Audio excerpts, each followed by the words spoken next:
बिस्मिल्लाहिर्रहमानिर्रहीम अस्सलाम वालेकुम जी। वेलकम करती हूँ आपको आपके अपने चैनल कुकिंग विद गुल में। तो जी दिन का आगाज़ हो चुका है, तो चलें जी आपके साथ आज के दिन की रूटीन शेयर करते हैं।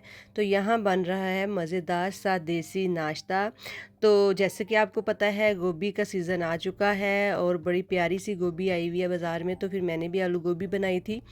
तो आलू गोभी बनी और अगले दिन उसका जो है वो पराठा ना बने, ये नहीं हो सकता। तो जी यहाँ पे मैं जो हूँ अपने हस्बैंड के लिए आलू गोभी के पराठे रेडी कर रही हूँ। पता है वो ना पूरा हफ्ता वो नहीं इतना हैवी नाश्ता लेके भी नहीं जाना पसंद करते हो, ना ही खा के जाते हैं। बस चाय और बॉयल एग ले लेते हैं या स्लाइस ले लेते हैं। तो यहाँ पे फिर मैंने ज़रा उनके लिए अच्छे से देसी से भर भर के पराठे रेडी किए हैं। और अच्छा मेज़े में ना थोड़ा सा नमक और सुरख मिर्च और चाट मसाला ऐड कर लिया था मैंने कि फीका फीका सा लगता है, तो थोड़े से जो है ना वो स्पाइसेस ऐड कर लिए थे मैंने। तो यहाँ पे जो ज़बरदस्त से जो है मैं पराठे रेडी कर रही हूँ। और जी आप सब बताएं कैसे हैं, उम्मीद करती हूँ सब ठीक ठाक होंगे। तो अल्लाह का शुक्र आपकी दुआओं से हम भी ठीक ठाक हैं। तो जी साथ ही आपको आज का यही है कि आपके साथ जो है सारी बाकी जो दिन की रूटीन होगी वो भी शेयर करेंगे।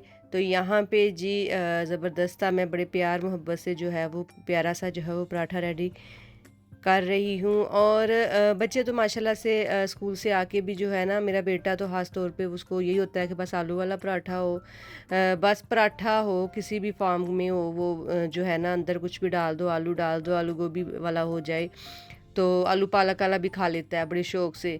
तो बस उसके लिए तो मैं बनाती रहती हूँ, पूरा हफ़्ता यही काम होता है। बस ये है मेरे हस्बैंड के लिए वो ज़रा ये स्पेशल है कि वो नहीं खाते पूरा हफ़्ता। तो यहाँ पे फिर ज़बरदस्त सी दूध पत्ती बन रही है, साथ दूध रख दिया था मैंने, उसके अंदर वो जो है वो चाय की पत्ती डाल दी और हमारा नाश्ता हो गया था। उसके बाद ये यहाँ पे अनारदाना जो है ना वो मैंने जो है वो धो लिया है अच्छी तरह से। तो वो मैं आज कुंडी में इसलिए बना रही हूँ कि जो जो है ना ब्लेंडर में अनारदाना अच्छी तरह नहीं पिसता और वो उसके जो है ना वो दाने दाने मुंह में आते हैं चटनी में ना।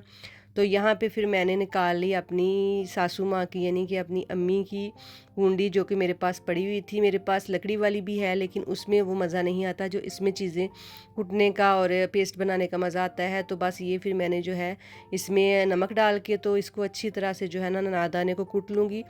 वो ना मेरी मियाँ ने लाया हुआ था पुदीना धनिया, 2-2 गठियाँ मैंने मंगवाई थी। तो बस वो टाइम ही नहीं मिल रहा था, तो फिर मैंने कहा कि चलो आज साथ ही साथ ना ये भी काम ख़त्म कर लिया जाए।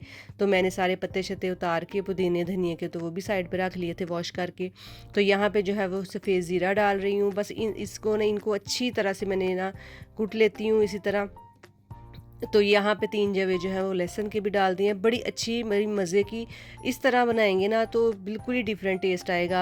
हाँ, हम चॉपर में भी डाल के सारी चीज़ें बनाते हैं, लेकिन जो इस तरह कुट के डालते हैं ना, जैसे कि मैंने आपको बताया था कि जो काली मिर्च होती है अगर हम उसको फ्रेश पीस के कुंडी में तो हांडी में ऐड करें तो उसका डिफरेंट टेस्ट आता है। वही वही बिल्कुल वही हिसाब है इसका भी।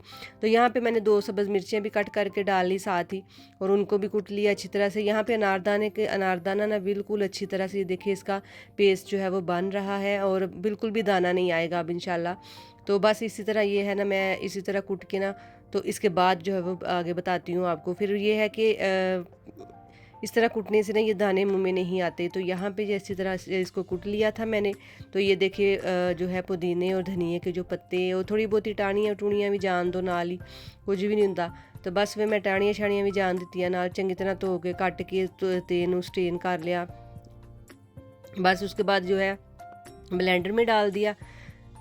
डाल के तो बाकी जो चटनी मैंने बनाई थी वो इसमें डाल दूँगी चम्मच की मदद से अच्छी तरह से। ये देखें, ये मैं आपको बता रही हूँ कि ये चीज़ें मैंने इसमें कुटी हैं, अब मैं इसमें डाल रही हूँ।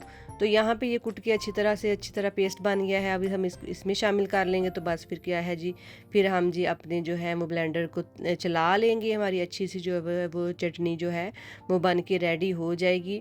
तो इस तरह से बनाने से ना ये एक तो ये है कि ये 2-2 गठियों की अगर बनी हो ना, पूरा महीना आराम सुकून से आपका जो है वो गुज़र जाता है, बल्कि ज़्यादा भी गुज़र जाता है। बाज़ दफ़ा होता है कि नहीं भी बन रही होती चटनी, मतलब नहीं यूज़ होती ज़्यादा। बाज़ दफ़ा होता है बहुत सारे खानों में डेली बेस पे यूज़ हो रही होती है। तो ये है कि ये बहुत आसानी हो जाती है। तो बस ये काम भी ना साथ-साथ जो है वो कर लें शुरू-शुरू में, तो पूरा महीना सुकून हो जाता है। तो बस फिर यहाँ पे जो है वो ब्लेंडर में डाल के ब्लेंडर चला लिया और अच्छी तरह से जो हमारी जो चटनी है वो बहुत अच्छी तरह जो है वो बन के रेडी हो चुकी थी। और इसके बाद ये आपने इसको किसी भी बर्तन में निकाल के फ्रीज़ कर लें। वैसे तो मैं तो आइस क्यूब में ना डाल के इसको फ्रीज़ करती हूँ कि उसके बाद जो है जब ये फ्रीज़ हो जाए ना तो फिर वो इससे आइस क्यूब से निकाल के ना किसी भी बैग में डाल के रख लेती हूँ। एक एक क्यूब सेपरेट सेपरेट हो जाती है आराम से।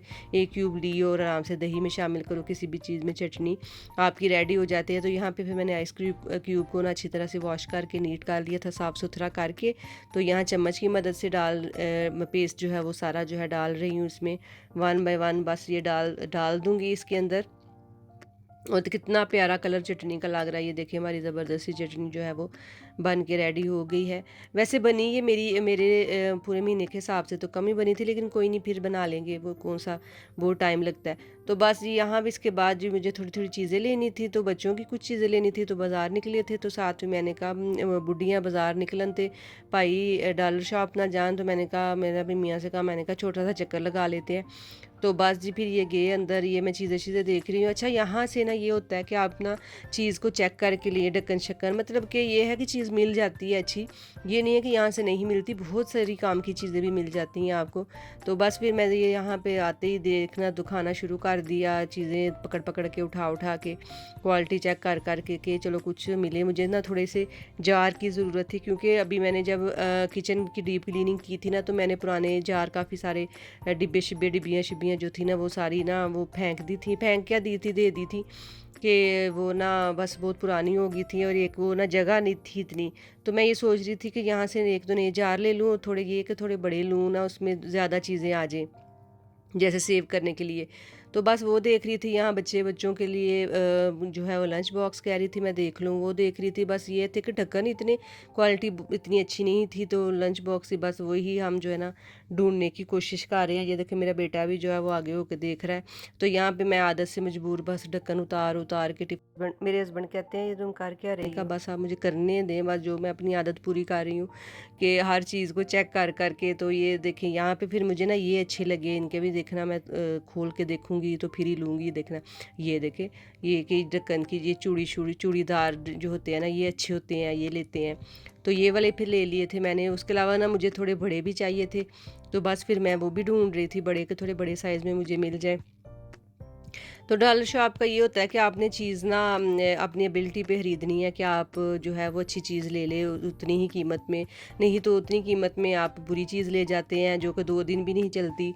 और फिर हम कहते हैं जी ये चीज़ ऐसे है तो ऐसे है, नहीं तो अच्छी चीज़ें भी मिल जाती। जैसे कि ये जो मैंने झाड़ू उठाया हुआ है, अब ये था कि ये बंद तो चूड़ी में ही हो रहा था, लेकिन वो इसकी वो जो है ना ग्रिप नहीं थी। तो बस ये फिर मुझे नहीं पसंद आया, आपकी बाजी को ये कहाँ से पसंद आना था। फिर दोबारा से मैंने ये दूसरा जार उठाया और फिर ये देखना, ये देखिए, ये मैं इसको खोल के बंद करके प्रॉपर जो है वो चेक कर रही हूँ। फिर मैं ये अपने हस्बैंड को दिखा रही हूँ, फिर मैं उनको भी खोल के बंद करके दिखाऊंगी कि ये देखें इसकी ग्रिप अच्छी है तो हम ये ले लेते हैं।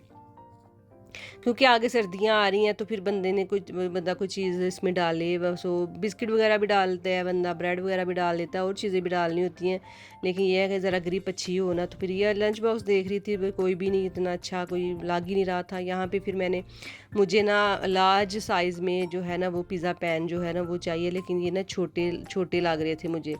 यही बस मैं देख रही थी और साथ साथ मेरे हस्बैंड मुझे दिखा रहे थे, देखो ये नए नए डिज़ाइन आए हैं बर्तनों के। बस ये है कि उनको भी लेके जाना मुश्किल होता है, वरना तो जाके ना बाज़ार में तो वो फिर बड़ा अच्छा आपको लेके चलते हैं हर चीज़ में, कि शॉपिंग में भी दिखाएंगे ये ले लो, ये अच्छी चीज़ है, ये ऐसे है। बस घर से निकलना जो है ना वो उनका मुश्किल होता है। तो फिर बस वो ये देखिए, यहाँ फिर मैंने ऑयल वाला जग देखना शुरू कर दिया कि कोई ऑयल वाला जग मिल जाए। मेरे ख्याल से मैंने ऑयल वाला जग ले चुकी हूँ पहले, कि वो ना कांच वाला मुझे अच्छा लगा था, मैंने कांच वाला लिया था, प्लास्टिक वाला नहीं लिया था, वो लिया। उसके बाद वो 2 जार ले लिए और छोटे लिए थे जार। बस फिर बच्चे साथ हों तो वो भी छोटी-छोटी चीज़ें अपने देख रहा था। बस ये सारा मैंने कहा चलें आपको दिखाते हैं। डॉलर शॉप की बड़ी वैरायटी है, बड़ी चीज़ें हैं। भाई मेकअप शेकअप भी है सी, पर ऐसा मेकअप सी कि ਜਿਹੜਾ ਤੁਸੀਂ ਲਾ ਕੇ ना ਤੇ बहुत ही सोहने हो जाओगे। तो था तो बहुत ज़्यादा बड़ा कुछ था, लेकिन ये है बात फिर वही है कि आपने खुद ढूँढना होता है। बस फिर वो चीज़ें सारी ले ली, थोड़ा करके फिर बस फिर वाह ही बिल शिल बन जाता है। तो बस उत्थों निकले हैं तो बस फिर नाल ही ये मैंने देख लिया। मैंने कहा सालन तो घर है पड़ा हुआ, लेकिन ये कबाब ले लें तो क्या ही बात है। तो बस मेरे मियाँ ने ऐसे मुझे घूरी डाली, मेरी तरफ देखा और फिर बेचारे ने क्या कहना था बेचारों ने, फिर उन्होंने 2 कबाब ले लिए और ये बाबा जी को फिर शूट किया। बाबा जी बड़े खुश हुए। यहाँ पे भी चिकन पकोड़े थोड़े से ले लिए थे और कबाब थे। बस फिर घर वापस आके खाना शाना खाया, एंजॉय किया। यही थी आज की रूटीन, आज का दिन जो कि आपके साथ शेयर किया है। तो फिर इंशाल्लाह आगे अपनी बाकी जो रूटीन है इंशाल्लाह वो शेयर करेंगे। तो उम्मीद करती हूँ आपको आज का व्लॉग पसंद आया होगा। तो कमेंट बॉक्स में ज़रूर बताया करिए, सब्सक्राइब लाजमी कर दें। ओके, अल्लाह हाफिज़।